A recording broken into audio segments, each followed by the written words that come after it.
Welcome to our fourth class in Creation Science Evangelism. The purpose of this class, for those of you just joining us, is to prepare people to be better equipped to handle questions around the subject of creation, evolution, and dinosaurs. And we want our staff, a lot of our staff are taking the class here, to be better prepared to, they're more valuable as workers here if they know more about what we believe, what we teach, and why we teach it. And of course the object is to get everybody out teaching this. There needs to be thousands of people doing this, one of the goals. So we left off last week talking about the problems with our school system and teaching the kids they're an animal, and sure enough they act like animals and they can't seem to figure it out. Kids are taught today there are no absolutes. This is an extremely dangerous teaching in the school system about there are no absolutes. I was at the University of Wyoming night before last doing a debate up there in Laramie, Wyoming with my son Eric. He's flying back right now. We're doing any second actually. But the professor was a philosophy professor. And it's very, very common in philosophy classes at secular universities for the teacher to tell the kids, now there are no absolutes. Why would they teach them that? Well, if there are no absolutes, then you can't say that's wrong. Because it might be wrong for you, but it's not wrong for me. And therefore, you might think it's wrong to commit adultery, but I don't think it's wrong to commit adultery. So, it's a way of salving their conscience is what it is. Okay? To say there are no absolutes. First of all, you can't have a world without any absolutes. I had a professor one time tell me, he said, there are no absolutes. I said, are you absolutely sure? Of course, that blew his little brain, He said, you're tricking me. I said, no, it's a logical statement. How can you be absolutely sure there are no absolutes? The kid I mentioned, I think in here one time about senior in high school in Pennsylvania. I was speaking at a public school. Kid sat on the second row. He said, Mr. Hovind, I'm an atheist. He said, there's no God. I said, are you sure? He said, oh yeah, I'm sure. I said, well, now do you know everything? He said, no. I said, well, do you know maybe, half of everything? He said, no, I don't know half of everything. I said, well, let's just pretend for a few minutes that you know half of everything. Is it possible then that God exists in the other half you don't know? Wow, brand new thought rattled around his brain for a while and got lost. And then I said, well, son, if you're an atheist and there's no God, how do you tell right from wrong? He said, well, I decide what's right and wrong. He said, I'm the God of my own universe. And I said, well, I'm glad to hear about that, son, because I'm going to shoot you in 5 minutes. He said, you can't do that. I said, well, sure I can. You see, I'm the God of my own universe, and I decided it's fine for me to shoot you. What's wrong with that logic? One guy I debated here recently said, well, we have a collective knowledge. We just intuitively know what's right and wrong. Everybody knows right and wrong. Oh, well, let's tell that to Osama bin Laden. He knows it's right to kill anybody who won't convert to be a Muslim. He knows that's right. Let's tell Adolf Hitler, because he knows it would be best if the world was all Aryan, and everybody else was destroyed. He knows that. Adolf Hitler honestly thought he was doing the world a favor by eliminating what he perceived as the inferiors. Is there an absolute standard someplace? Who decides right from wrong? Is this something Bill Clinton should decide?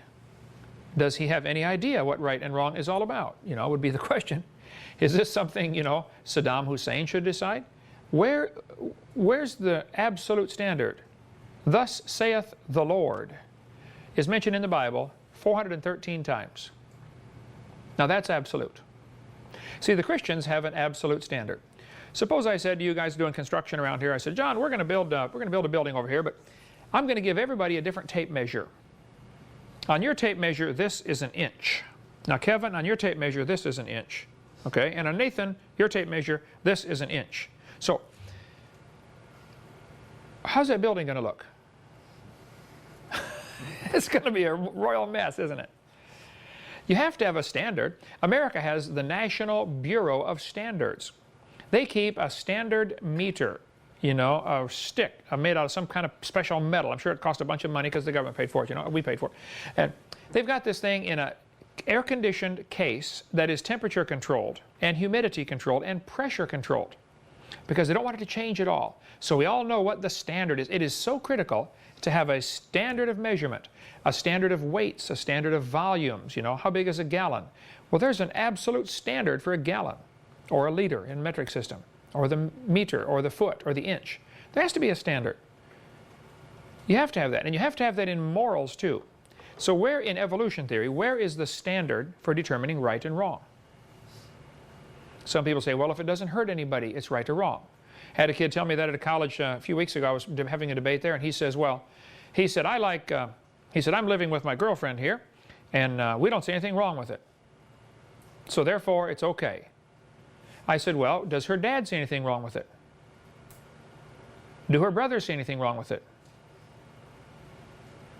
You know, sure, you may not see anything wrong with it, but what about her grandfather? Would he see anything wrong with it?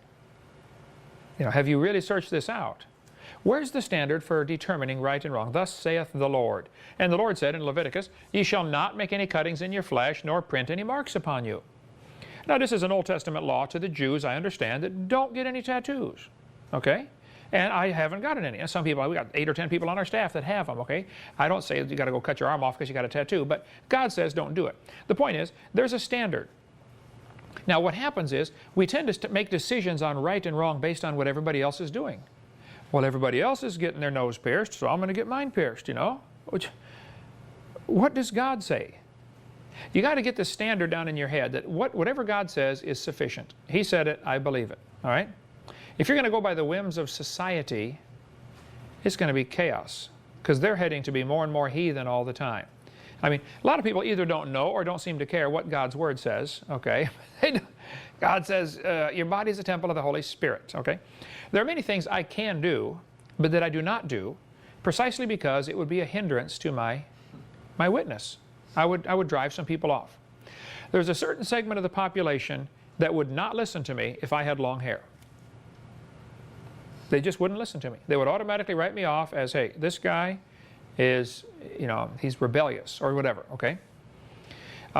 So there's some things I could do, but I don't do purposely because I don't want to drive off. I don't want to drive off anybody because, you know, of my appearance.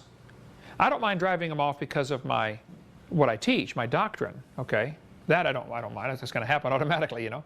But I do mind driving them off because of my appearance or because of my behavior. You know, can I drive 100 miles an hour down the road? Sure. Should I? No, I don't want to offend anybody. So, some things you can do that you shouldn't do. Paul talks about that in Romans chapter 6, 7, and 8. Okay, so where's the standard for right and wrong? And I go into my seminar part 1 here about how so many teachers just blindly follow the textbooks. They never realize they can teach creation if they want. There has never been a law against teaching creation. Now, later on, much later on, we'll be getting into what can you do in a public school, but I'll give you just a quick synopsis here. Here's the basic history. American school system, and we'll have all this is in our one-room schoolhouse opening up here pretty soon. American school system is pretty interesting. In the early days of the public school system in America, students were taught the Bible. They memorized Bible verses. They had preachers come in and preach. They had chapels in public schools. For 100 years, they had that, okay? Did you have preachers come preach at your school when you were in school, Diane? Yeah, I did. We read the Bible every morning over the PA system and then had prayer. Public school, Pleasant Hill Grade School, East Peoria, Illinois. Okay? Mid-60s, though, they kind of all just dropped all of a sudden when, you know, evolution hit the textbooks. We covered that earlier. But so, nothing wrong with teaching creation in a public school. Never has been a law against it. In 1920s, evolution began to get into the curriculum more and more. And by 1925, I believe it was, Tennessee passed a law that said you cannot teach evolution in the schools. Several states were passing laws banning the teaching of evolution. Now, this was 1925, you know, the roaring 20s when everything's wild and loose and, you know, people are looking for a way to get rid of God, okay? And so several people said, hey, we've got to challenge this law. We have to stop this. And so the ACLU, the American Communist Lawyers Union, said, let's find somebody in Tennessee who's willing to challenge this law. It's called the Butler Act, B-U-T-L-E-R. Write that down. That'll be good. The Butler Act of Tennessee was passed in 1925, which said you cannot teach evolution. You cannot teach that humans have an ape ancestor. I forget the exact wording of the act. I've got it in my office, but they said you can't do that. Well, the problem is Tennessee had already voted in a biology textbook by Hunter that taught evolution.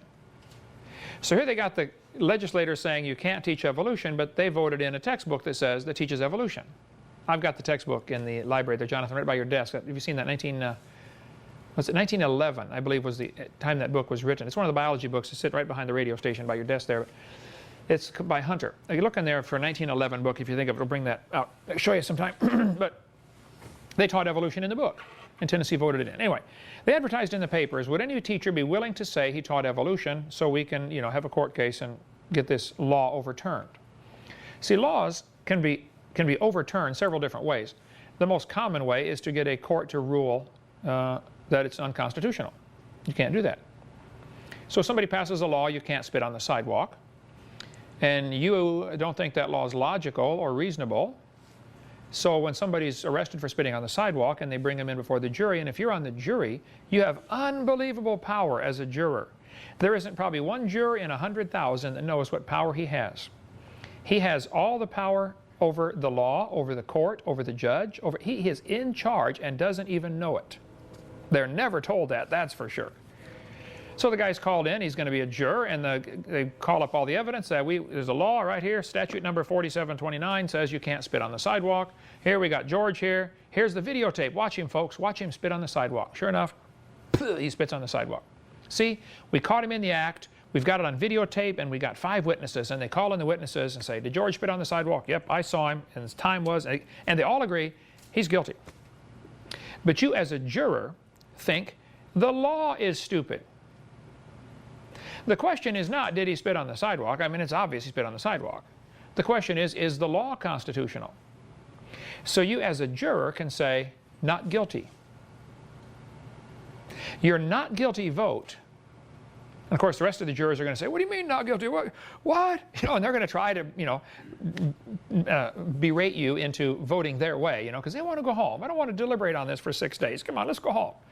Why are you holding out on this? Because, guys, this is the purpose of a jury. We are judging not only whether he's guilty, we're judging whether the law is any good. And this law is no good. So I'm voting not guilty. Now you can take as many revotes as you want, but I'm not changing my mind. And they're eventually going to come back out, and the jury foreman is going to say, Your Honor, we find the defendant not guilty. And everybody's going to go, what? And you're all going to go home. The Butler Act, the ACLU wanted to do that. They wanted to get somebody convicted of teaching evolution because the law says you can't teach evolution. And then they wanted to make fun of Christians because of this. And they wanted to take this all the way to the Supreme Court and say, see, you can teach evolution. Because keep in mind, in 1925, there wasn't much evolution in the textbooks. There wasn't much evolution at the university level even. But they were trying to get it into the schools, and sure enough, they did. And Tennessee said you can't teach evolution. So they had the court case, the famous Scopes monkey trial. John T. Scopes was a PE teacher. John T. Scopes, S-C-O-P-E-S. He answered the ad, and he met with some of the ACLU lawyers at the drugstore there in Dayton, Tennessee, a little sleepy town north of Knoxville, about 90 miles. And he said, guys, I'm a PE teacher, and I don't get into evolution at all in my class, but I did substitute one day for biology class because the teacher was gone or sick or something. So I was the substitute biology teacher, and we had a study hall. So we didn't teach any evolution, but I will claim that I did, if that will help you. And I think they paid him to do that. I don't remember what the deal was. I got the details in the office. But, they paid him to be the witness, And so John T. Scopes said, yep, I taught evolution, and they had a big court trial in Dayton, Tennessee. July 1925, boiling hot in the auditorium, crammed with people from all over the country. People came from other countries, actually, to see this trial. And they were worried the courthouse was going to collapse. It was so full of people. So they finally, and it was hot, boiling hot, so they finally met outside. This is days before air conditioning. Tennessee is hot in July. So they met outside. They held court out there. And after 10 days of trial, the ACLU tried everything to bring in evidence for evolution. They wanted to bring in, Piltdown Man and all the latest finds of evolution. And the judge says, well, no, forget it. None of the evidence for evolution is going to be allowed because that's not what's on trial. The question is, did he break the law? Simple. The law says you can't do it. Did he do it? And so finally he was found guilty of breaking the law. The teacher was John T. Scopes. The famous vice presidential candidate, William Jennings Bryant, defended the law and the creationist position. Now, he did a lousy job on a couple of things. He did not take what's called the young earth creationist position. William Jennings Bryant said, I don't know how old the earth is. He said, the age of rocks doesn't concern me, the rock of ages concerns me. Well, that's a cute answer, but boy, oh boy, did that open the door for, you know, them to make fun of him. And papers all over the country were carrying stories about this trial. I mean, it was up to the minute, you know, news wires going out all over the place. Oh, wow, here's how the trial's going in Dayton, Tennessee. They called it Monkey Town. The atheists and the ACLUs tried everything to make the Christians look bad. But the Christians in that town were very sweet and kind to the visitors coming in. It was just they were just treated them like royalty. Even the atheists, they're treated like royalty. But you can get a movie that shows in almost all the public schools today called Inherit the Wind. Has anybody ever seen or heard of that movie, Inherit the Wind? It shows almost every year in almost every public school. Some class will be showing that movie. The movie was made by, and Spencer Tracy's the main actor in the 1950s version. The whole purpose of the movie was to make fun of Christianity. There's an article on our website called, just type in Scopes, S-C-O-P-E-S, and it'll call up an 8-page article by a guy who did years of research on the differences between the movie and the real trial. Unbelievable thing. They changed all sorts of things. You know how Hollywood, if they're going to have a preacher in a movie, it'll be some wild-eyed, fanatical preacher holding an axe that's blood dripping off it because he just killed somebody. You know what I'm talking about? They do everything they can to make the Christians look bad. You know? That's what they did with this movie, Inherit the Wind. And if they're going to show that movie at your school, you better object to that. And you can make 100 copies of that little 8-page article and pass it out to every kid. So the kids are going to say, wait, teacher, they're lying to us. This movie, they're lying. And they are. They're absolutely lying. But now, if you're an evolutionist and there is no God, how can something be a lie? You know, like Pilate said to Jesus, what is truth? Well, he didn't know. Neither does Bill Clinton. Neither do many evolutionists. You know, what is truth? That's a good question. If evolution is a fact, how do you tell right from wrong on any topic? But anyway, that we'll cover more on this, what happened in the school system. But in 1925, the teacher was found guilty and fined $100 for breaking the law. He did teach evolution. Here's your $100 fine. Well, that was the minimum the law called for. The minimum fine was $100. So the judge said he gave him the minimum, $100. Now, there was a little technicality on how this was all done, and so they appealed it, and on appeal, the fine was overturned. He did not have to pay the fine. He was still found guilty of teaching evolution. And it remained illegal to teach evolution in many states until 1968. In 1968, the last law banning evolution was overturned by the court system, and so now it is okay to teach evolution. There has never been a trial on to say you cannot teach creation. That has never happened. 2 states, Arkansas first in 1980, I believe, and then Louisiana in 1987, those 2 states passed laws requiring that creation be taught. Requiring. Big difference. The court said, no, no, no, you cannot require creation be taught. We didn't say you couldn't teach it, we just said it can't be mandatory. There's a good impact article. By the way, if you don't get the impact articles, they're free from Institute for Creation Research. I would recommend you contact them on their website, icr.org, and say, hey, would you put me on your mailing list? And every month you get a new one of these. They're up to number 380 something now, I believe, one a month, so that's, you know, 380 months worth. They've been doing it since 1970s. They're 10 cents a piece, just little 1-page articles. They're powerful. You could order all of the back issues for like $38. Okay, and get a whole, I got them in the library if you want to come check ours out. But they cover every topic you can imagine. But this one, impact article number 196, was from October, can't read the date there, is that 1990? 1989, okay? October of 89, they have an article about, hey, you can teach creation, you can teach creation science in a classroom. Everybody's worried about, oh, the ACLU said you can't teach creation in the classroom. Yes, you can, but here's what happens.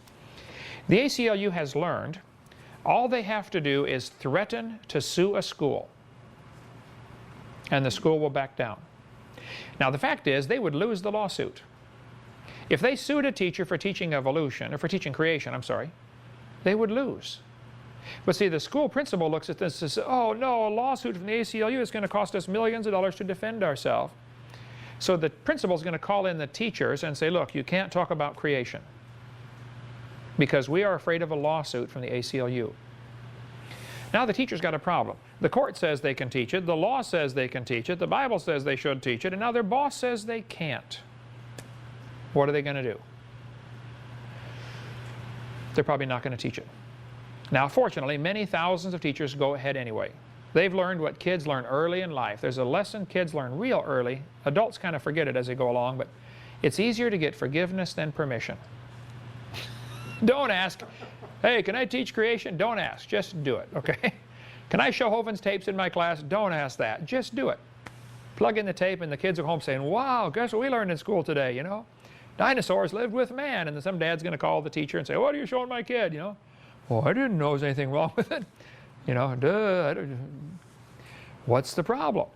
And you can always respond with questions, you know, instead of real answers. Like Jesus responded with a question, you know, when they ask him, you know, is it lawful to pay Caesar? Oh, whose picture's on this? He's asking them a question back. You got to learn to do that. It's called, demur, traverse and demur. Somebody asks you a question, you respond with a question. Especially if it's a official, you know, trying to get you, you know, nailed on something, you know. Oh, let me just respond with questions, you know. Another long story. We'll get into that more later. Anyway, you should get these impact articles. Teachers can teach creation science in the classroom. Arkansas and Louisiana are the two states that passed laws requiring creation be taught, and nobody caught on, hey guys, this is unnecessary. Suppose you passed a law in Florida that said teachers are required to breathe. And some teacher says, that's a dumb law. I'm going to sue the state for passing that law. Well, the courts would agree with you. You can't make a law that says you're required to breathe. Now, you probably ought to breathe, and you probably will if we leave you alone, okay? But you can't say you're required to. And they didn't say you can't teach creation. They never said that. They just said you cannot be required to teach it. That's all. Stephen Gould, who's an evolutionist, he's a creationist now because he died, because he knows better, but he was an evolutionist at Harvard University. He hated creationists. I tried to get him to, you know, talk to me, or I tried to witness to him. I sent him my videotapes. I went up there to see him, and he was gone, but his secretary let me in his office and said, oh, there's my videotape sitting right behind his desk. So I hope he saw him. I don't know, but when he died, with my tape sitting on his shelf in his library at Harvard University. But Stephen Gould said after the verdict from the court ruled the Louisiana law is unconstitutional because the Louisiana law required they teach creation. Stephen Gould commented on that in the New York Times. He said, no statute exists in any state to bar instruction in creation science. It could be taught before, i.e. before this law was passed, and it can be taught now. Even he knew you can teach creation. Roger Baldwin is the founder of the ACLU, and he said very clearly, the purpose of the ACLU is the advancement of communism. Communism is the goal. That's why we're doing this. Every time you see a slide of mine that has a little asterisk, you look right under the picture, you see the asterisk down there? That means there's more information in the notes section. So if you get my slides, you can, if you get my PowerPoint presentation, I'll get it up here, we can read some of these notes that I have down here. ACLU founder Roger Baldwin said, I am for socialism, disarmament, and ultimately for abolishing the state itself. I seek the social ownership of property, the abolition of property class, the sole control of those who produce wealth. Communism is the goal. ACLU started in 1920 by Roger Baldwin. The same year he went to the Soviet Union, and he liked what he saw. He returned home and began incorporating its values into the agenda of his organization. In fact, in 1927, he wrote a book called Liberty Under the Soviets, extolling their atheistic, materialistic concept of life as the answer to America's problems. This is documented in the testimony of Earl Browder, former General Secretary of the Communist Party, USA. He claimed the ACLU functioned as the transmission belt for his party. This is how we're going to get it done. So, I call it the American Communist Lawyers Union for a reason. I was speaking at the junior college in Fort Walton, Okaloosa Walton Junior College, Community College, OWCC.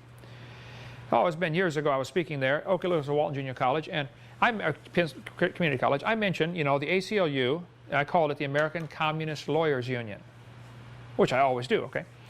This one teacher was there. He got so angry during Q&A time.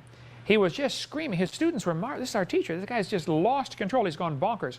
He came up and stood nose to nose with me that far away, and he's screaming. He said, how can you call these lawyers communists? I said, sir, obviously, you know, you're a little upset. You know, you need to study this out, okay? The whole purpose of the ACLU is the advancement of communism. That's their stated goal. Don't yell at me. He was upset because I was hitting a nerve with him by striking down the evidence for evolution. Some people, when you start striking at evolution, they will get so angry at you because they know, hey, without evolution, they can't justify their wicked lifestyle. That's the purpose. I was at Berkeley, or one of the universities here. I've done so many debates. I debated professor number 99, 93 debates, but I've had several, 2 or 3 on one. And it was, I don't know if it was Berkeley or University of North Florida. But I asked a student, afterwards, at Q&A time, we were in the lobby speaking, and he was just still angry over the debate, you know. He said, evolution's a fact. He's a great big, huge football player kind of guy. I said, well, son, let me ask you a question. Suppose I'm right. Suppose creation's true. Would that affect your lifestyle any? He said, well, what do you mean? I said, well, suppose I'm right. I mean, if creation's true and the Bible's right, then God made the world and God makes the rules, and, you know, no lying, no cheating, no adultery, no fornication, you know. Would that affect your lifestyle any? He said, you're trying to embarrass me. I said, I don't even know anything about you. I was asking, would that affect your lifestyle? He said, well, yeah, it would change everything. I said, so have you accepted this evolution theory because you really have evidence, or because you like the freedom it gives you from rules? Got him right between the eyes. They've accepted this theory because of the freedom it gives them. And when you start attacking evolution, just get ready to have people hate you. You won't believe. How many anti-Hovind websites now, Jonathan? Way over 1,000. They don't like me. I remember President, I think it was Reagan, called in his cabinet, his 12 cabinet members or 13, whatever he had back then. I don't know how many there are now. One of the guys was getting blasted. Every local newspaper, every paper, every national paper had this guy headlines, you know, this guy's an idiot, look at this decision he made, you know, because he was making right decisions. And of course the news media is going to hate you for that. And so he had this cabinet meeting, and he flipped up all these newspaper articles. They're all mentioning this one guy. You know, I forget who it was now. They said, look at this, about this guy right here. Here's another article. Here's another newspaper article. He went through a whole bunch of them. He said, all of these papers and all of these articles and all these magazines are after this guy right here. He looked at the rest of the cabinet and he said, now what's wrong with the rest of you? How come you're not stirring up trouble like this, you know?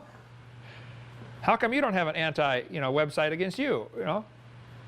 Look, if you throw a rock into a pack of dogs, guess which one yelps the loudest?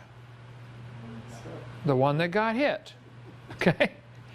And you can tell the ones that are yelping the loudest. Oh, you hit a nerve there. So when I do the debates, I can tell which ones get, you know, when they get upset. Ah, this is the one, we got him. Yep. It's your lifestyle, isn't it? You like the freedom from God.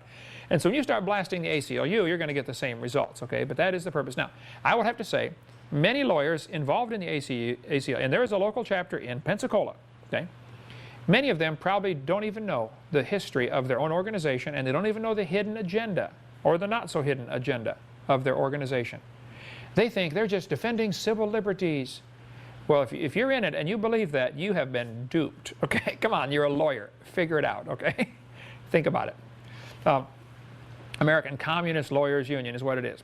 Now, if a teacher gets up in front of their class and teaches the kids evolution, if they teach them, and millions do, if they say, kid, listen to me carefully, you started off like some kind of slime, and you slowly evolved to a human.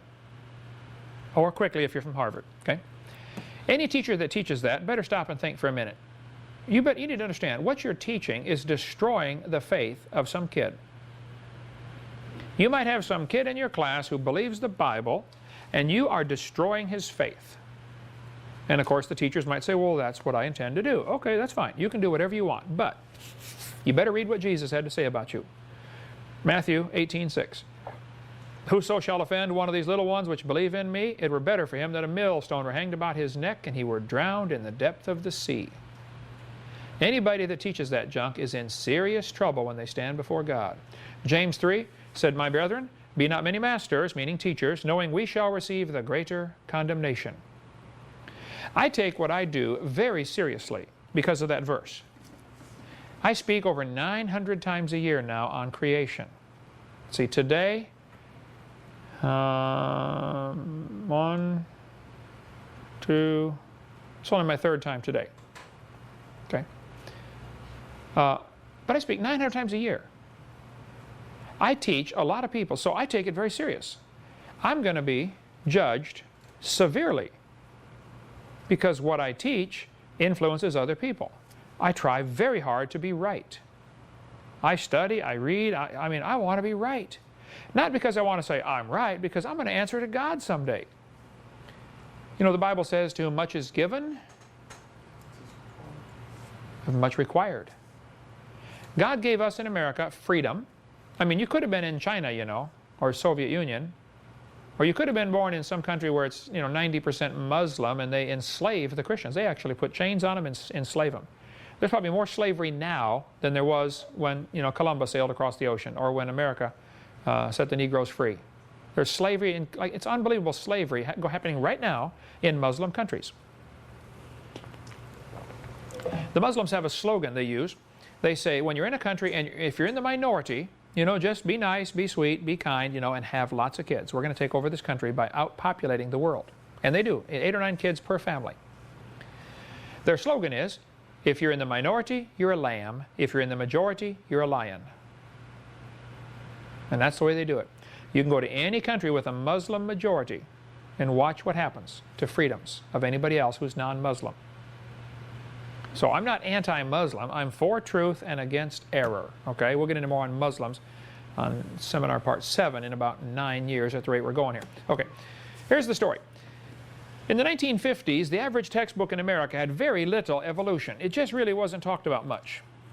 I remember going to school. I was born in '53, January '53, but I remember, you know, evolution. What is that? Never heard of it. You know. In 1957, by the way, Educational Research Analysts, this is Mel Gabler's organization in Longview, Texas. Great organization if you want to study textbooks. Their website is textbookreviews. Is it org or com, Jonathan? Do you remember? Textbookreviews.com. Try both. Textbook Reviews. Mel Gabler died a few months ago at age, what, 86. His wife Norma's still alive, and the organization's still doing great. But he started 40-some years ago, and his son brought home a textbook, and it had just a serious mistake in it. You know, like Abe Lincoln was George Washington's vice president, or something like that. He said, what? What? And he began reading the book and found all kinds of mistakes. And so he and his wife just, you know, over the next, I don't know how long it took them to get full time, but they devoted their entire life to reviewing textbooks, finding mistakes. Unbelievable mistakes. One of them had the equator going through Florida. And I saw the picture of it. So, you know, dumb stuff. Historical goofs that are just incredible. And they have a review of almost every textbook written in the last 40 years. They work on a donation basis. You know, send them $50 or $100 and say, hey, look, send me the review of this textbook, and they'll give it to you. They'll probably do it for free. They would do it for free, but send them something. The textbook reviews got started back 42 years ago, whatever, about the time evolution became a popular theory. Because they found all kinds of mistakes. Not only did they find mistakes, they found just bold-faced lies that are being used to support the evolution theory. And they're still probably the organization that textbook publishers fear most. They are scared stiff of this Mel Gabler's organization, the Educational Research Analysts. These are his numbers, okay? After reviewing thousands of textbooks, how many words are devoted to evolution in each textbook? In the 1950s, almost nothing. A couple thousand words. 1957, the Russians beat us in the space race by launching Sputnik.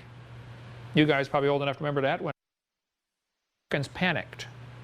The Russians are ahead in the space race. Wow, there's going to be nuclear war. The sky is falling. I mean, Life magazine ran articles, how you can survive fallout. In case of a nuclear war, how you can survive. They said the Soviets are ahead of us in science because they're teaching evolution. What does evolution have to do with putting up a satellite? What does evolution have to do with any scientific advancement? I've asked people all over, can you name one scientific advancement we have because of this evolution theory? Just name one. Never had anybody name one. They say, well, modern medicine would fall apart without evolution. Oh, that's a bunch of baloney. There isn't a doctor on the planet that cares about evolution while he's operating on somebody. Quite the opposite. I mean, when he cuts them open, he expects to know generally where the appendix is. You know, it's pretty much the same on everybody, right? Okay. Wow, his appendix is up by his left ear. What happened here? He must be evolving. No, it's always going to be halfway from the ilium to the belly button. You're right in that neighborhood somewhere, okay? It's always going to be there. So they said, you can survive fallout. And people built bomb shelters. There were articles in magazines, how to build a bomb shelter. I remember distinctly as about a 10-year-old kid, my dad sitting down with the whole family discussing the possibility of nuclear war. 1963. 62, 63 in there. He said, kids, there's a possibility, you know, we're going to have nuclear war. The Soviets are so far ahead of us in science, and we may have to build a bomb shelter. And my dad was quite the builder, always building stuff. We built several houses as a family, the kids and I, and dad and the kids together. And we had serious plans to build a bomb shelter in East Peoria, Illinois. And probably several hundred people in our city did. And they stocked it with fresh water supplies and fresh food and, you know, batteries and flashlights. I mean, they had whole lists in the paper. Don't forget to bring this and this and this, and, you know, it was incredible. It was scary because people were scared, oh, wow, the Soviets are ahead in science. And the excuse was they're ahead because they teach evolution. In 1959, it was the 100-year anniversary of Darwin's book being published. Now, I have said in my previous seminars, and I found out it's wrong, okay, so I'm going to correct it here right now. They did not publish a 1959 anniversary edition that we can find. If you can find one, let me know. But I have said, in the 100-year anniversary edition of Darwin's book, you know, Arthur Keith said blah, blah, blah. That is not correct. It's true Arthur Keith said that, but it's not true he said it there, okay? Apparently nobody's been able to find a 100-year anniversary edition of Darwin's book. But it was the 100th anniversary of Darwin's book. So but there wasn't an edition published then, as far as anybody can find. But in 1959, President Eisenhower asked Congress for $1 billion for the Department of Health, Education, and Welfare, New American Education Fund, for the promotion and publication of the new science of evolution. $10.5 million was given to the National Science Foundation for the new 9-part theme curriculum teaching evolution. The NSF provided the Biological Sciences Curriculum Study, BSCS. And it was full of BS, I can assure you. I have one of the books in our library if you want to come and look in the science books in there in the early 60s. And by the way, the BSCS, I don't know if they're still publishing this year, but for years they published textbooks on evolution, on biology, that were consistently the most packed with evolution. No other books that I have in my library have more evolution than the BSCS series. Okay? Biological Sciences Curriculum Study. They used the money to provide textbooks to public schools. They called it the Cold War Reconstruction of American Science Education. If you want to get more on this topic of what happened in the 1959, 60, 61, 62 era, you can call Bob Fry, frysci@aol.com. Bob Fry lives in Minnesota, near Minneapolis. He's a good friend of mine. And he speaks on creation. And his field of expertise, like I speak on dinosaurs and creation, he just focuses in on education. And is really, really knowledgeable on the subject. So tell Bob I said hi. But frysci@aol.com, you can get a hold of Mr. Fry and say, because he's one who sent me this information in this book right here. Well, there's plenty of other people who speak on this topic. But what happened? They began really pushing evolution into the schools with this new grant money. And just about the whole U.S. curriculum was rewritten in the early 60s. By 1963, there were 33,000 words about evolution in the average textbook. Evolution became the state religion. Now, it dropped off after that, not because there was less evolution, but because there was less textbook. The kids were being dumbed down for whatever reason, part of the plan toward a new world order, I'm sure. But so the percentage of evolution in the textbook remained consistently high since 63. In 1963, Madalyn Murray O'Hair pushed real hard to get prayer taken out of our schools, and she got it. This was an amazing story. You ought to read this story by her son, William Murray, who wrote the illegitimate son, William Murray. He's an evangelist, travels around, preaches. He wrote a book called My Life Without God. You should read his life story, what it was like growing up as the son of Madalyn Murray O'Hair. Okay? And he now is as an evangelist. Of course, his mom died a couple years ago, but she drove her nuts, you know, that her son became an evangelist. What happened was he was going to school in Baltimore, Maryland.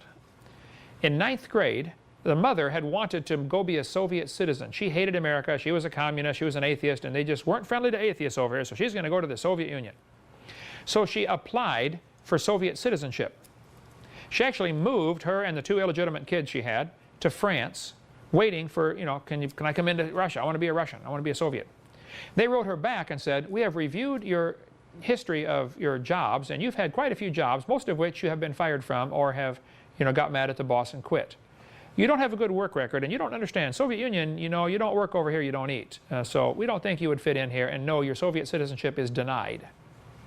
Madeline Murray O'Hare. She came back to Baltimore, and she's all upset, she's mad and mad at the world, and she's spent her whole life mad at everybody. And her son is in 9th grade now at this high school in Baltimore.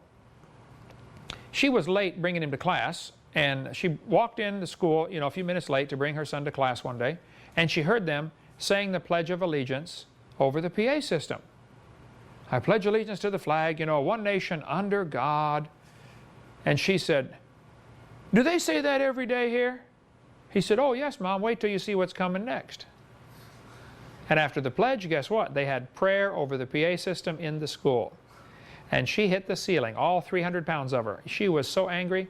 She went in and screamed and yelled at the principal, I don't want my son to pray in school. He's an atheist. Well, so the school said, well, ma'am, he's welcome to go out in the hallway. Nobody's required to pray here. It's fine. He can go out in the hallway. And so she sued the school for allowing prayer. And she lost. The court threw it out, said, this is stupid. She appealed it, went to the appellate level. She lost again. She went to the state Supreme Court. She lost again. She went to the federal appellate court, I believe was the sequence. She lost again. She went to the Supreme Court and won. And prayer was taken out of our schools because of that lady's efforts right there. Now, there's a guy that lives in Mobile, Alabama, that works at a church over there. It's a friend of mine. He's been over here many times at Dinosaur Adventureland. He worked for Madeline Murray O'Hare in Texas at her atheist organization as a lawn keeper.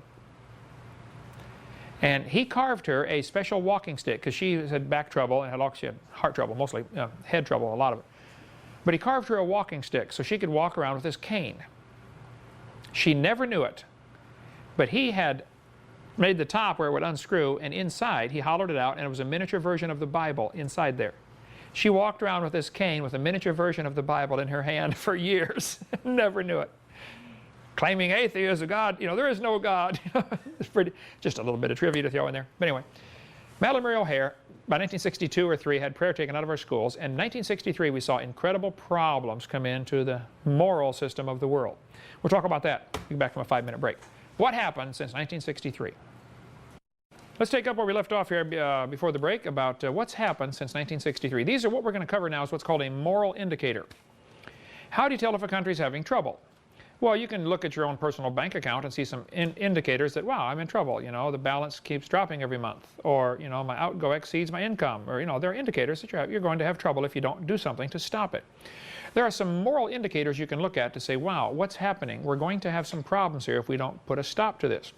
Since 1963, the percentage of teenage girls having sex before marriage has grown incredibly. Okay? Not realizing, see, they're following Hollywood's lie that, oh, you're missing out on all the fun. I had this pressure when I was a kid, all my buddies in school are talking about all the girls they've been with, and are all bragging in the locker room. Well, I said, look, I'm just going to save myself from marriage. And it's interesting. I went for my 30th high school reunion a couple of years ago, and all the guys that were bragging about all the women they had are now divorced 3 times and paying alimony all over the country. And I've been married 32 wonderful years and got a gorgeous wife, and my kids live right next to me, and all my grandkids come visit Grandpa all the time, and I'll take what I've got over what they've got any day.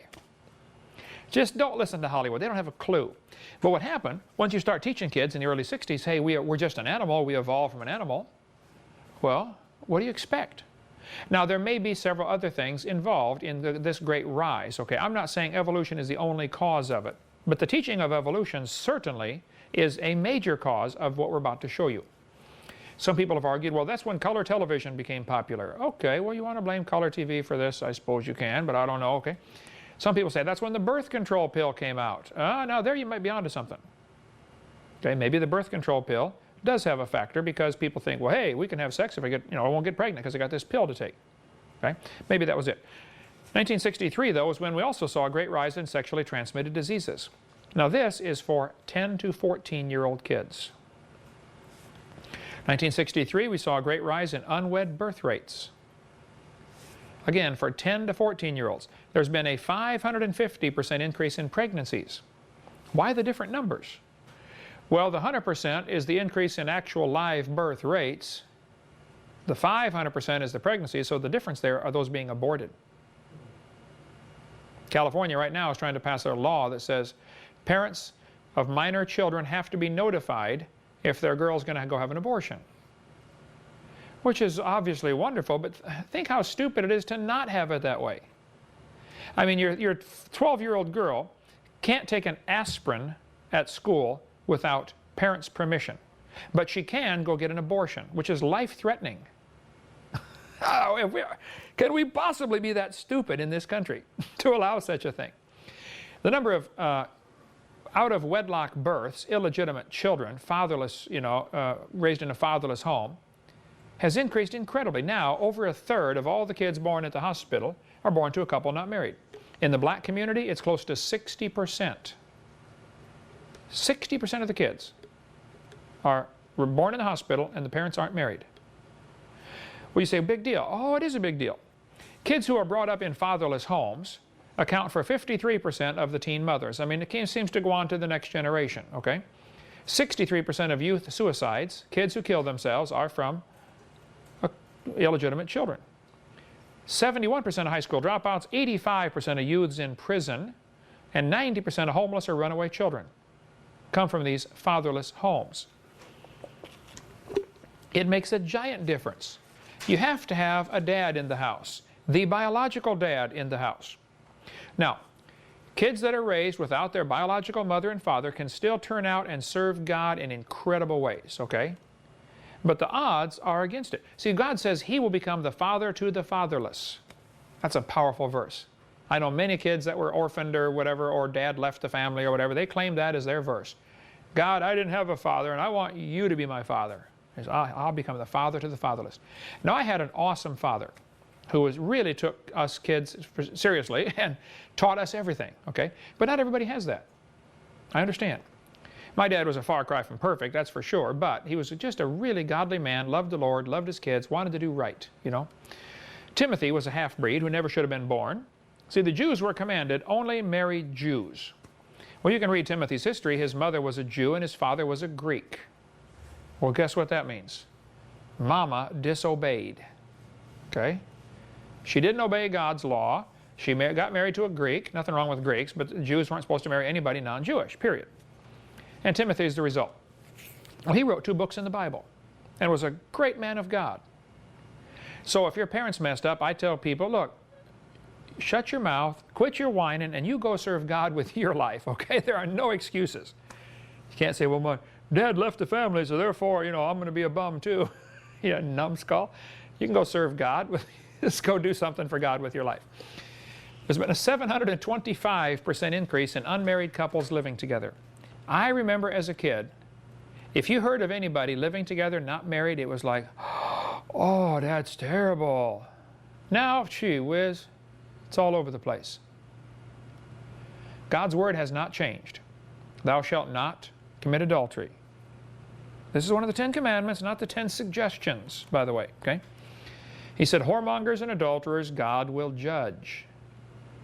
God, see, just like the taking of human life is very serious in just about every culture. I mean, if you murder somebody, you're in trouble, right? In just about every culture.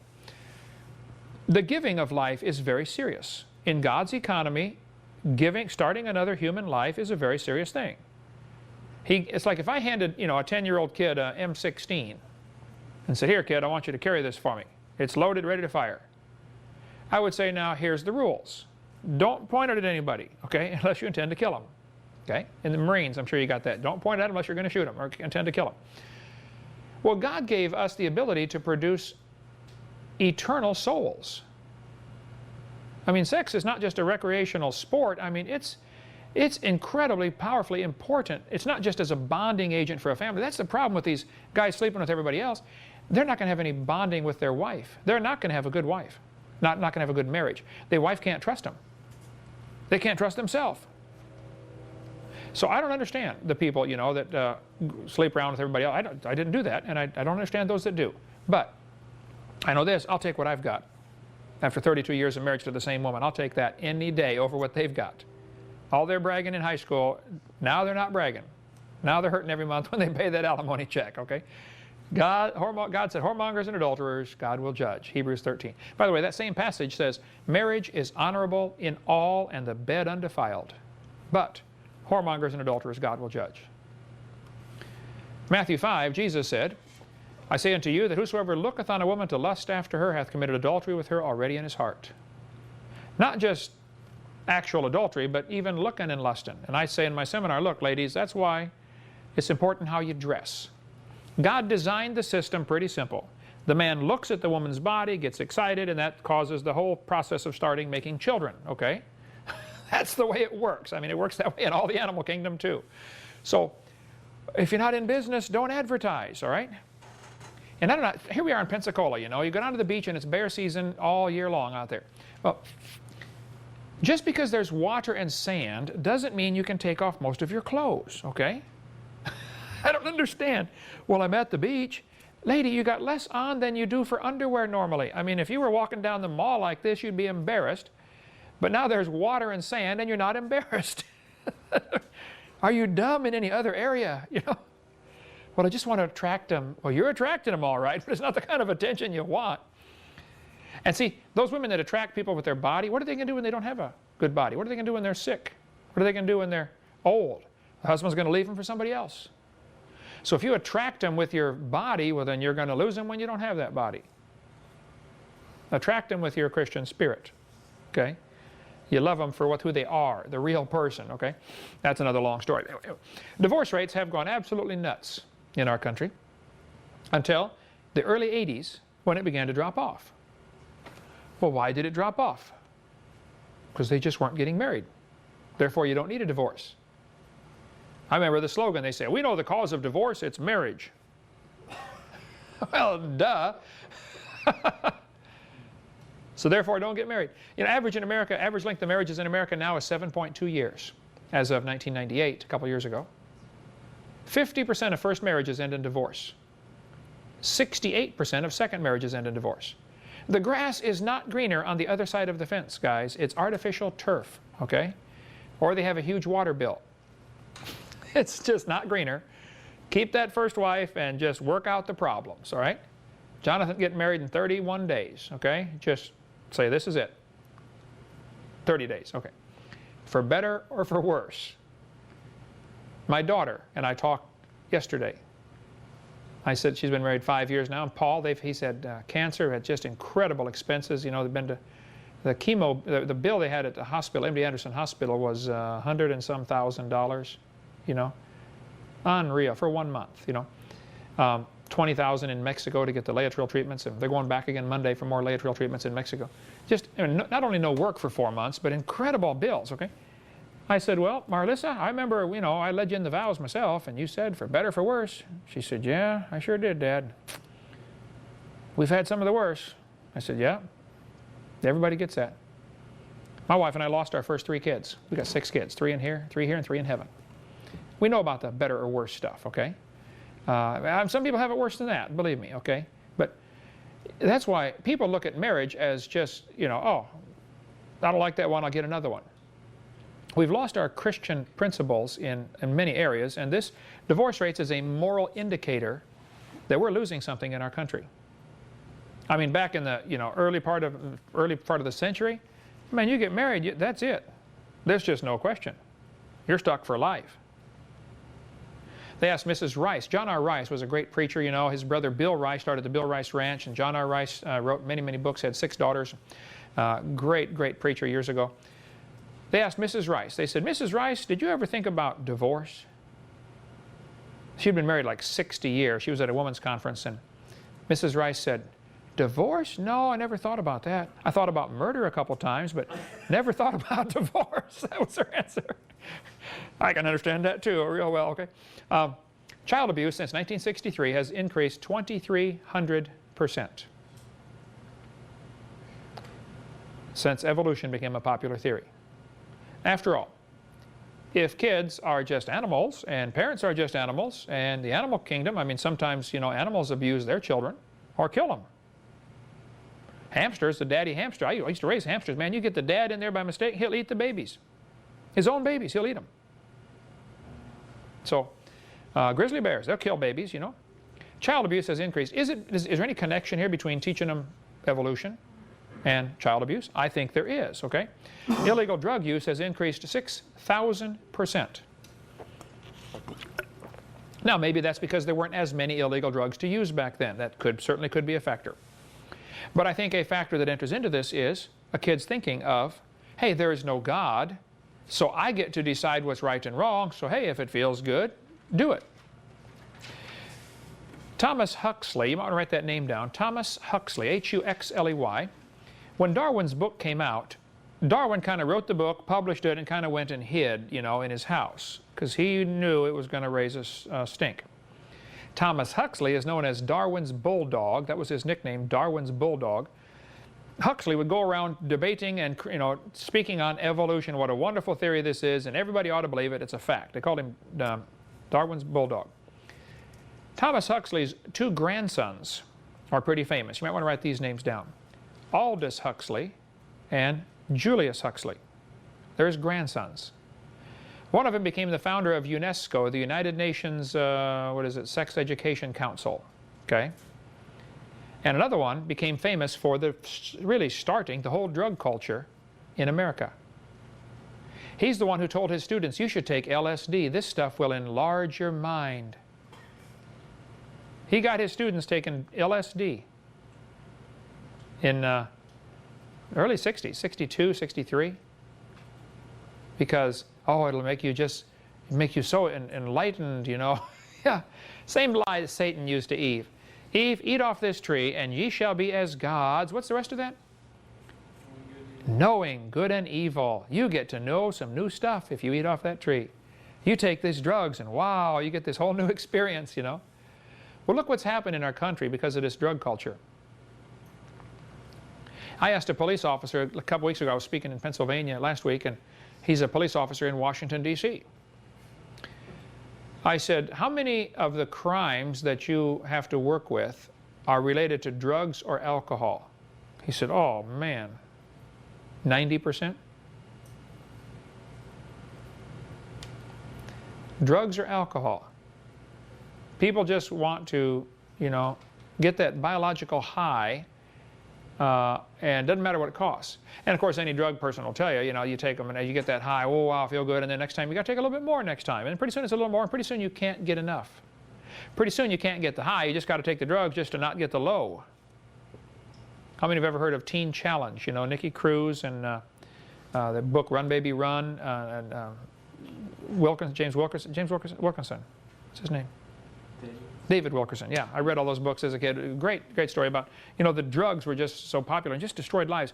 A lot of these drugs were developed, by the way, in the 50s and 60s to be used as biological warfare against the enemy, or to get soldiers that could go 24 hours a day. Give them drugs, they could be super soldiers and fight like mad all day long. Adolf Hitler took heroin, I believe it was, on a regular basis. Or speed. Hitler would say, before the doctor could get the needle out of the arm, I felt the surge of energy. And Hitler just worked, you know, relentlessly. I mean, none of his staff could keep up with him. The book I just read a few weeks ago called The Pink Swastika, we ordered a case to put in the library here, is about how Hitler's SS troops were 90% gay, queer, homosexual. 90%. I often wonder, I read lots about Hitler and the Holocaust, okay? I've been over there a couple times. I just love reading about Hitler, watch every movie I can find on Hitler and the Holocaust, because I think it ties directly into evolution, and we'll get into more of that later. But I wondered, how can these people be so cruel? I mean, it's one thing to think, I'm a superior race, and you're an inferior, and I'm going to kill you, bang. But it wasn't like that. They were just cruel, beyond reason.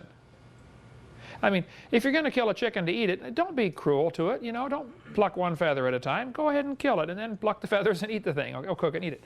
But when you realize how this ties into not only evolution that Hitler believed and his troops believed, but into homosexuality, now it's like, wow. See, read Romans chapter 1. They refused to accept God. They didn't want to retain God in their knowledge, so God gave them up. And then it descends right to homosexuality. Romans chapter 1. Just read through that chapter and you'll see it's just a steady line, a direct line, straight from evolution believing and rejecting the Creator into accepting homosexuality.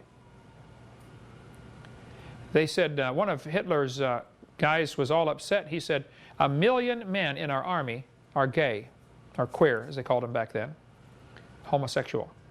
By the way, in that book, Hitler's the pink swastika, it tells what happened. There was a group of people that started. There are two kinds of queers in Germany. One was called the butches, the masculine, macho, beat up everybody kind of guy. And the other were called the femmes, you know, the hi, what's your name, you know. The butches and the femmes, okay? About 20% of the gay people were femmes, and about 80% were the butches, they called them, okay? Well, the femmes had an institution started called, it is in German, I forget the big long name for it, but something basically the Sexual Disorientation Institute or something. Anybody with sexual problems, you know, they would keep records and try to help them. It started in 1920. Well, they had all kinds of records on almost all of these, you know, Hitler's bigwigs, okay? And so 4 days after Hitler came to power in Germany in 1933, which by the way was done with Roosevelt's money, it was rich people here in America that funded the rise of Hitler, okay? That's another long story, 1933, how Hitler had the money to come to power because of American help. Hitler was, in 1938, I believe, Time Magazine's Man of the Year. Joseph Stalin was on Time Magazine twice as Man of the Year. And those in that era. I'd like to get a copy of those, by the way. If anybody can get me a copy of those magazines, just a picture, you know, showing Time Magazine having Hitler as Man of the Year. You know? I bet that magazine's hard. We need that for our science center, right? This next room out here, the museum about the dangers of evolution. So if you can get Stalin or Hitler, the Time Magazine, an old one, please send it to me. But how did I get off on all that? Hitler taking drugs, Hitler, guys being homosexual, queer, and I guess I don't mean that in a derogatory term. That's the term I was raised with, you know, they're queer, and that's the term they still call themselves, you know, queer nation. But they talk about the butches and the femmes. Hitler came to power. 4 days later, his guards and his soldiers stormed this sexual institute place and stole all the records, which was all the records on them. And then 3 days after that, they had a book burning. And you see all the movies of Hitler burning books, you know, that's the books they were burning. The evidence against themselves. Better read that book, The Pink Swastika. It should be in our bookstore by now. Since 1963, we've seen an incredible rise in violent crimes. I can remember as a kid, growing up in East Peoria, Illinois, we never locked our house. I never had a key to my house. We'd go off on vacation for 2 weeks and would lock it. Man, why? I remember my dad taking a short piece of little chain and taking a pliers and attaching the chain to the key to the ignition to the car. And on the other end of the chain, he put a screw into the dash of the car so you could not take the key out of the car because you might lose it. Not only did you leave him in the car all the time, you couldn't take it out. And nobody stole cars back in those days. Well, some did. You know, there's nothing like today. Today you got to have security systems and all kinds of stuff, you know. And it's just, do you guys remember the days when you didn't have to lock your house? I mean, what's happened to our country? Some of you young kids say, what? Of course you lock your house. It's normal, you know. It hasn't always been this way. Violent crimes increased nearly 1,000%. I remember you'd go to the high school, and average high school would have a loaded rifle, or the pickups in the parking lot would have loaded rifles in the backyard. I mean, in the back window.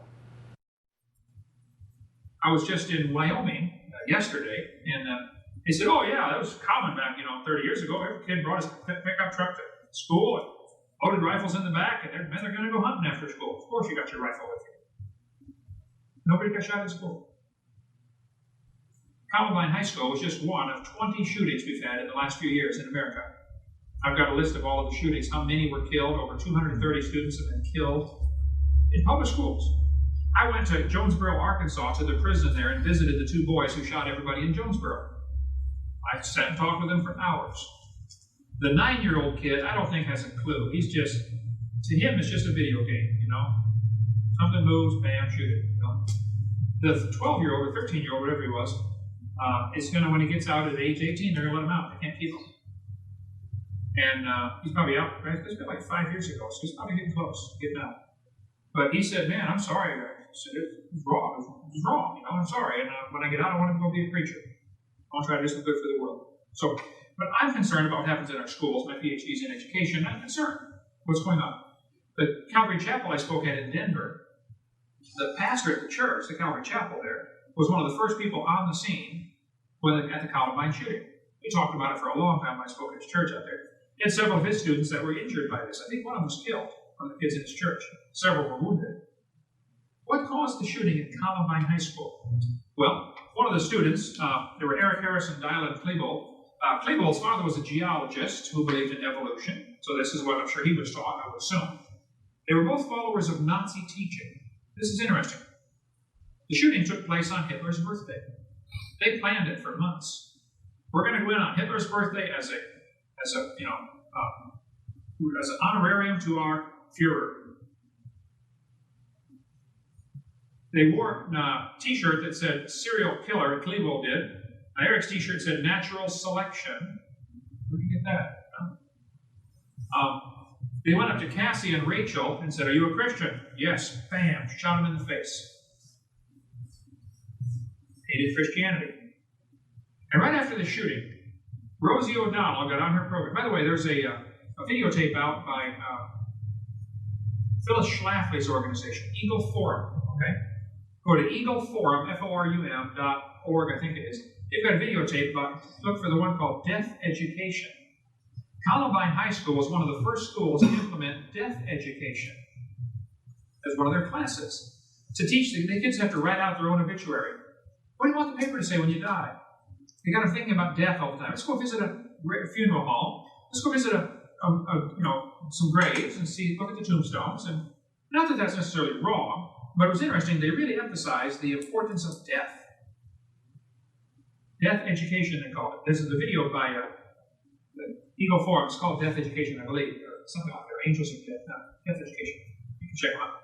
Anyway, they certainly were taught all kinds of strange things, and the boys were on some kind of drugs, too. Ritalin does all kinds of strange things. If your kid's on Ritalin, man, get a hold of Bill Sardi's website, billsardi.com, S-A-R-D-I, and just see what Ritalin and all these drugs are doing to these kids. Here's the problem. If a kid is hyperactive in school, the school puts him on drugs, or the doctor says, put this kid on a drug to calm him down. Here's what people don't realize. That because this kid is now classified as a special kid, the school gets more money.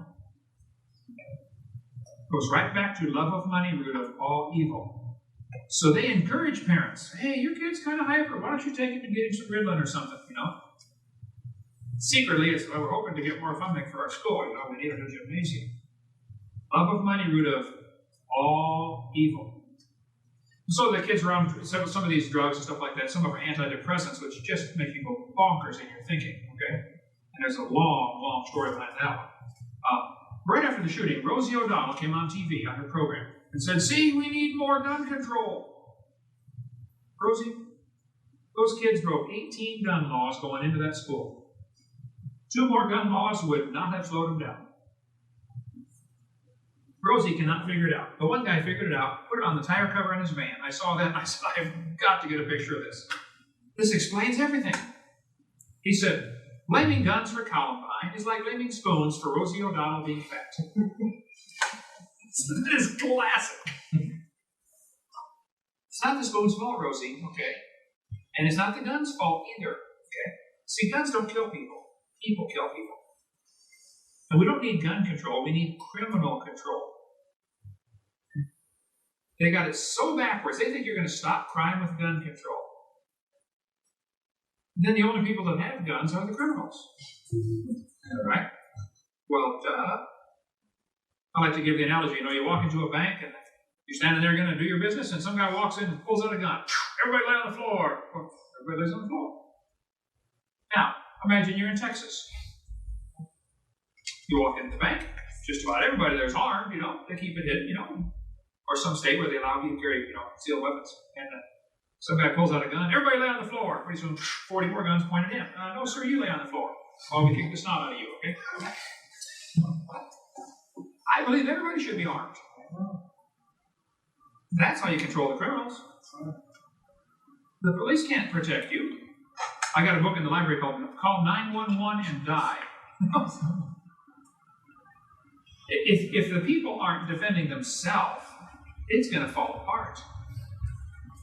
I didn't teach my kids to shoot till they were about 3. I probably waited too long to start 2.5. By the time they're 3, they need to learn, look, this is the gun, here's the end the bullet comes out of. Here's how you make it work, and If you touch it, I'm going to spank you, without me telling you, go ahead and touch it. But I wanted to know. And I never told my kids, hey, pretend like it's loaded. It's loaded, man. An unloaded gun is a club. If I pick it up, I want a gun, not a club, okay? Fire loaded, ready to fire. Or you got to put safety off. Pick it up, flip the safety, bam. I've never shot anybody. I hope I never have to. But it's one of those decisions you have to make when you're cool, calm, and collected. If somebody breaks in my house to harm my family, I'm going to shoot them. Not because I hate them, but because I love my family. It's just a decision you make when you're calm. You got to do that. And some people disagree. My dad was in the Marines in World War II, and as probably a 7 or 8 year old, we started going to the Mennonite church in East Peoria. And we went there until I was about 12, to the Mennonite church. Of course, they're pacifists, don't fight. Don't get involved in the war. Don't resist evil, don't fight for any other sheep, etc. And they kind of gave my dad a hard time for being, hey, you were in World War II, you're an ex-Marine, So we finally left the church, went to a Methodist church, out of the frying pan into the fire. But that's another long story. But the idea of, not defending yourself, I don't see that in Scripture. There are two kinds of wars. There's wars of aggression, where you go try to take somebody's stuff away, okay? Those are wrong. But when you're defending yourself from the aggressor, those are perfectly right, perfectly justified, perfectly fine. Somebody comes, tries to steal your stuff, or hurt your family, hurt your wife. One of my jobs as dad is to be the provider for the family. I take that as provide not only the groceries, but provide the safety. And somebody's, when my daughter was dating, I'd get to meet the new boys. Hey, son, good to meet you, and hey, what do you do for work? What do you do for hobbies? I'd say, I like guns. Let me show you my gun collection, And I'm a real good shot. I can shoot the eyeball off a frog at 100 yards without scratching his eyelid, I remember we had a rifle range in our basement when I was a kid. 22 rifles we'd shoot in the basement of the house, East Peoria, Illinois. We got where we would set up matches and light the match by striking it right on the right spot. You can hit right where the white part meets the red part and light the match. And then try to blow it out without breaking the match by getting the bullet to go right next to it. It got to where there's no competition after a while when you can put all 10 bullets in the same hole. So I like guns. I've never shot anybody. But I think we have gone nuts in this country with this gun control idea. They are totally wrong branch of the tree. We control the criminals, not the guns. Okay? Go to Switzerland, look at their crime rate. Everybody's required to have a weapon and 1,000 rounds of ammunition.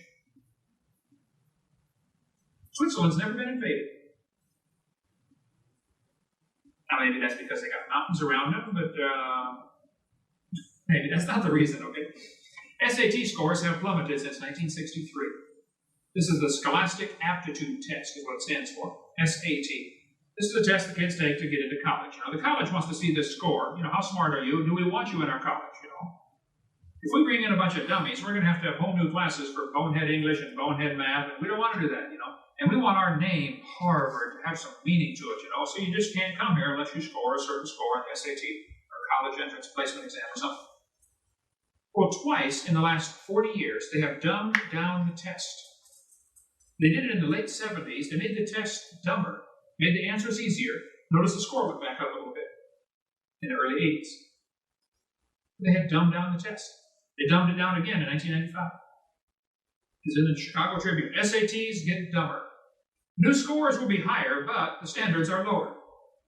So what does that mean? That means the test is becoming meaningless. I've got someplace in my computer, Jonathan. Did you see that? I think I'm going to give it to Daniel. The 8th grade graduation test from 1890. Has anybody ever seen any of those old tests from the 1800s? To graduate from 8th grade, they had to take a test that probably most college graduates today could not pass. And the questions they asked, name all the parts of speech and give an example of how to use them in a sentence.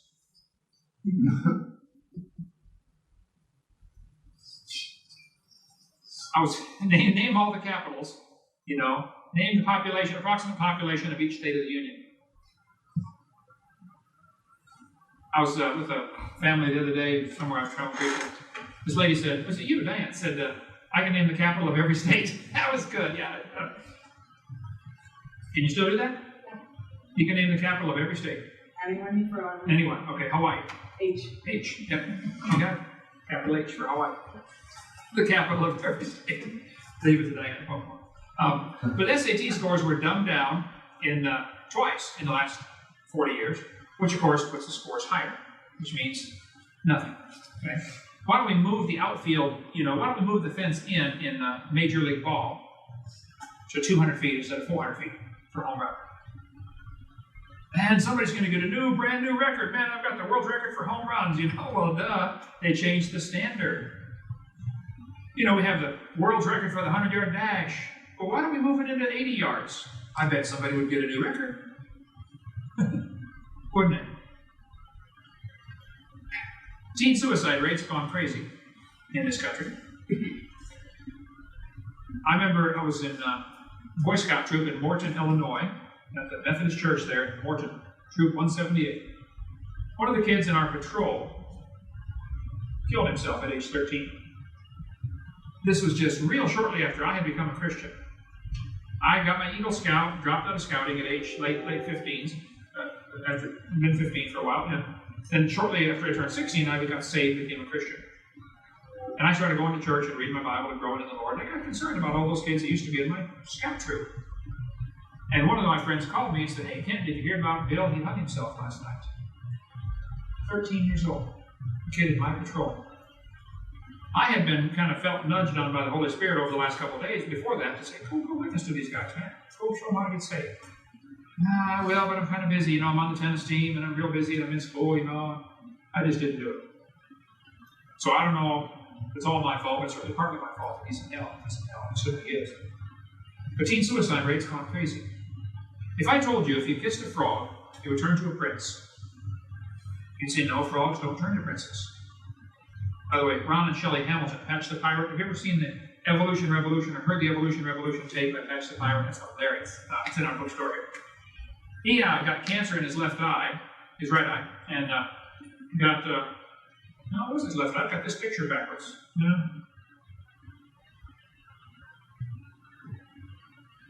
That could be his right eye. He got cancer in his eye. Whichever one. Picture. I think I got the picture inverted, but still, it had to be the right eye, wouldn't it? The picture inverted? No, maybe it's left one if the picture's inverted. That'd be the left eye. Yeah. I believe it was left eye, so I got the picture inverted. Who cares? Oh, I'm sure he cares, right? But I said, I was taking a bunch of slides. Back when I used a slide projector, God bless me, I'll never see another one of those, But I said, Shelley, I need a picture of somebody kissing their husband so I can tell the frog to the prince story.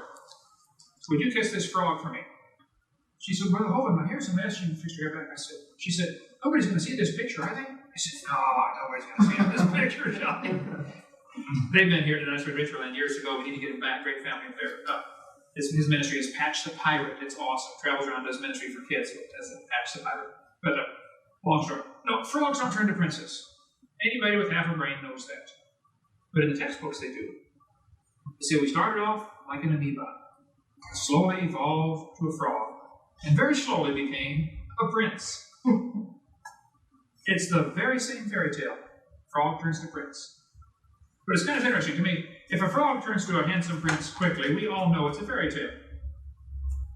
However, if the frog turns to the prince slowly, well, now that's modern science. Why does it happening slowly make it scientific? I mean, if a man zooms through the air, flying across the room, you say, wow, that's amazing, Star Trek kind of stuff. But what if you walk slowly through the air? Does that make it any less miraculous? No, frogs don't turn to princes quickly or slowly. It doesn't happen. It's a fairy tale. Either way, it's a fairy tale. What they've got now is a new magic ingredient. Instead of a kiss, no, that won't do it. You have to have billions and billions of years. Here's what happens. The human mind cannot comprehend giant numbers or giant quantities. Your brain shuts off. So if somebody says, 18 million years ago, click, you can't comprehend that. 18 million, how much is that? I don't know. Your brain won't hold it. So what they've done, to make the evolution theory seem reasonable and logical, they've hidden it in millions and billions of years ago. somehow now, it's, oh wow, maybe it could happen. If you roll 2 dice, what's the chances of getting a 12? 1 out of 12. Right? You got 1 chance out of 12 of getting a 12. 2 sixes. Okay? Suppose I gave you 2 dice and told you I want you to roll these for billions of years. Now, what's your chances of getting a 13?